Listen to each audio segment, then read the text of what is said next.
Welcome back once again, all of my low carb friends, and for those of you who are here for the first time, welcome. Today I have another very easy keto dessert / sweet snack recipe for you. Today I'm going to show you how to make super quick keto gingered maple bars. Now, of course, we all know that pure maple is not keto friendly, so don't worry, y'all know I'm great at making substitutes that still satisfy.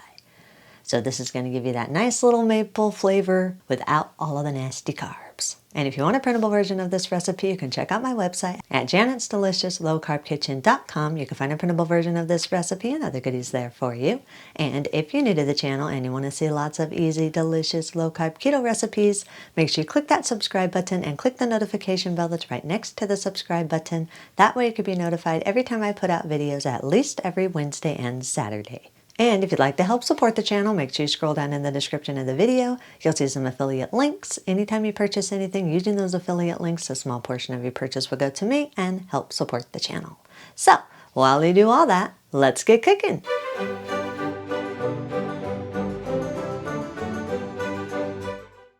Preheat your oven to 350 degrees.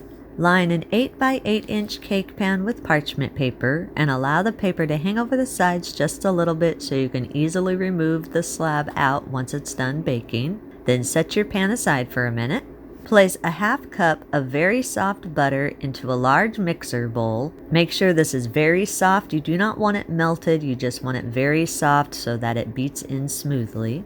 Add 25 grams or around 2 tablespoons of the granulated sweetener of your choice. I'm using granulated monk fruit sweetener. You can use whatever granulated sweetener you want. You can also adjust this more or less depending on how sweet you want your maple bars. Add 25 grams or around 2 tablespoons of the brown sugar sweetener of your choice. I'm using brown monk fruit sweetener. You can use whatever brown sugar sweetener you want. And again, you can adjust this more or less depending on how sweet you want your bars.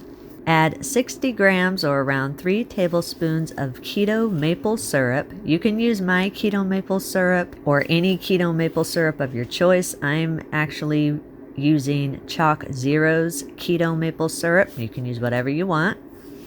Beat everything together on medium for about 1 minute or until everything is smooth and creamy. Add 2 large room temperature eggs. Make sure they are room temperature so they beat in more smooth.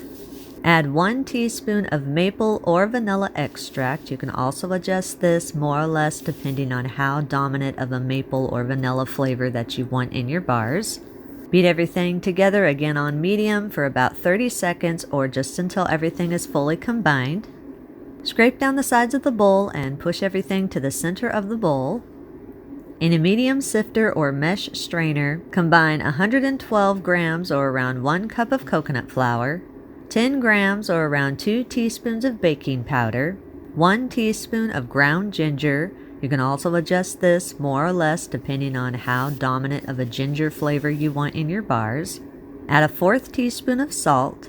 Sift the dry ingredients into the wet ingredients until all the dry ingredients are combined and there are no lumps in the dry ingredients. Beat everything together on low for about 10 to 15 seconds or just until the dry ingredients are moist and won't fly all over the place in your mixer bowl. Then increase the speed to medium and beat on medium for about 1 minute or until a nice smooth dough forms.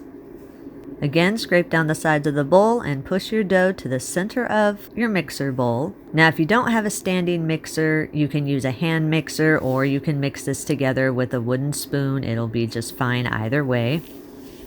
Once the sides of your bowl are scraped, we're going to test the dough. So form your dough into a smooth ball, then roll it around a little bit in the mixer bowl and in your hands just to make sure that the ingredients are holding together. Then we're going to take a portion of the dough in our hands and roll it around into a smooth, tight ball and kind of play around with it a little bit in your hands. We're just wanting to make sure that the dough is soft and holding its shape well. Your dough should have a little hint of a moist touch to it because of the maple syrup, but it definitely should not be sticky and it should not be crumbly. It should be holding together nicely and have a nice smooth texture. Once you have the right texture of dough, form your dough back into a ball.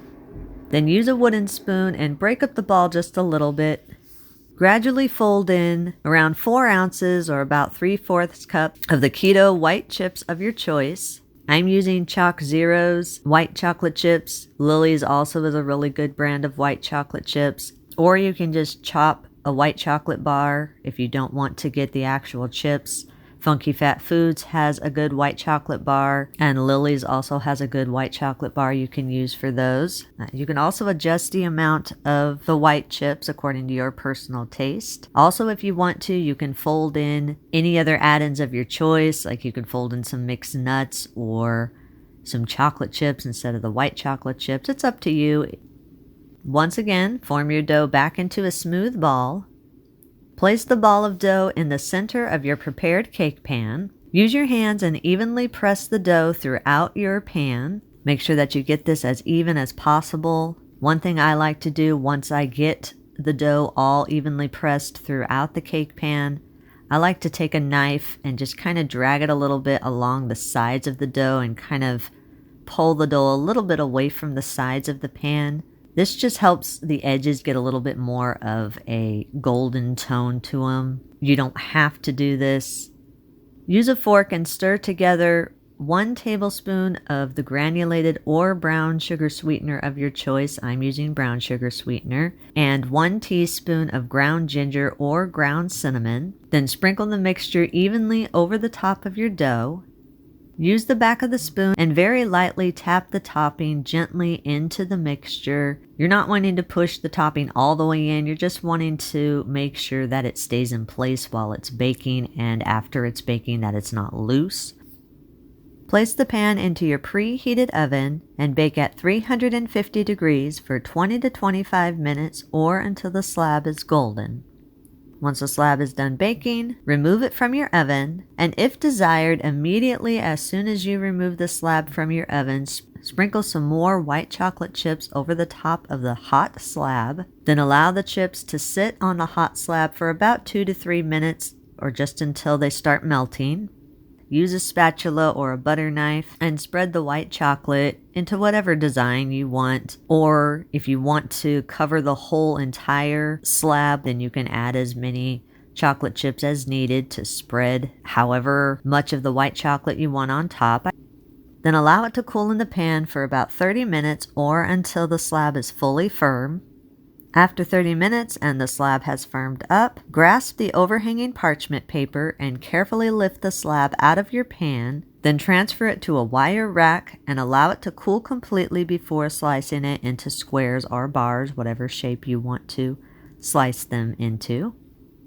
Alright, so here is my lovely little maple ginger square. Smells yummy. Now you can do anything you want to these. You can add any extra seasonings, extra toppings, whatever you want. As always, my recipes are always very versatile, and this is another one that is very versatile. So, looks good, smells good. Let's see if it tastes good. Yummy. That's really good. Those white chocolate chips give a really good combination with that little hint of ginger and that hint of maple in there. Very, very good. You can change the toppings on top if you want to, or you can just leave it plain. This would taste really, really good with the maple icing that I use for my donuts. But it's great just as it is. It is a thumbs up all the way around. Yummy, yummy, quick, easy, tasty. That's what we like. Yeah. And I lost in my bite. You can eat these immediately. If you do have any leftovers, store them in an airtight container at room temperature for up to 3 days, or in an airtight container in your refrigerator for up to 5 days, or you can store them in a freezer-safe container for up to 3 months. Eat and enjoy. And that's our recipe of the day. I hope you enjoyed it. If you did and you want to see more videos like this, make sure you click that thumbs up like button, click that subscribe button, leave me a comment if you want to. Let me know if there's any recipes that you'd like to learn how to make, and I'll do what I can to get those out there for you. And as always, keep cooking.